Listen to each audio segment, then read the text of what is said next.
நான் வந்து சரவணன் மாட்டுத்திறன் கம்யூனிட்டி ஏற்பட மாநில தலைவராக இருக்கேன். இந்த திருவள்ளூர் பகுதியில் வடிவடிவன் கோயிலில் வந்து 3 நாள் கவச தேர்ப்பு விழா நடந்திருக்கு. கடவுளை பார்ப்பதற்காக மாற்றுத்திறனாளி வருவதற்கு மிக சிரமமாக இருக்கு. ஏன்னு கேட்டீங்கன்னா அடிப்படையான வீல் சேர் வசதியோ ரேம்ப் வசதி எந்த வசதியை செய்யல. பேசிக்கா பாத்தீங்கன்னா பொதுமக்களுக்கான குடிநீர் வசதியை செய்யாம இருக்காங்க. இது மட்டும் இல்லாம இங்க பாத்தீங்கன்னா நாங்க வரும்போது பாத்தீங்கன்னா எவ்வளவு சிரமங்கள் கஷ்டப்படுறாங்க தெரியுங்களா. எல்லாம் 4 ஹவர் 5 ஹவர்.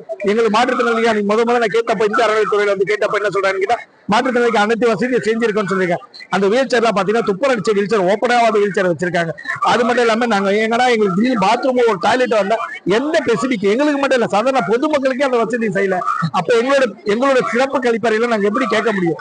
கொஞ்சம் அந்த சூழல்லாம் இருக்கு. ஏன்னு உள்ள போனீங்கன்னு வச்சு அவ்வளவு நெருக்கமா ஒரு மாற்றுத்திறன் நடந்து போயோ வீல் சேர்ல போயோ பார்க்கறது ரொம்ப கஷ்டம். அவங்க ஸ்டிக் யூஸ் பண்ணாலும் ரொம்ப கஷ்டம். அந்த சூழல் தான் இருக்கு.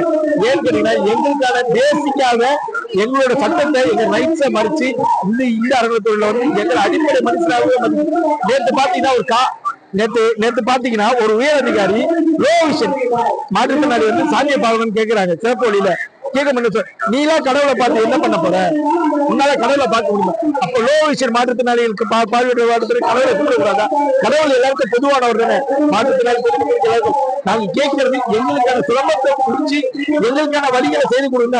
இது 1 வருஷமா 2 வருஷமா 3 வருஷமா தொடர்ச்சியா கேட்டிருக்கு. தண்ணி வசதி கூட இல்லை. நீங்க பாருங்க சுற்றுலா இருந்து பொதுமக்கள் 4 மணி நேரம் 5 மணி நேரம் இருக்காங்க. அவங்க சாதாரண ஒரு குடிநீர் வசதி கூட செய்யாம இருக்க அந்த கஷ்டம் ரொம்ப மோசமா இருக்கு.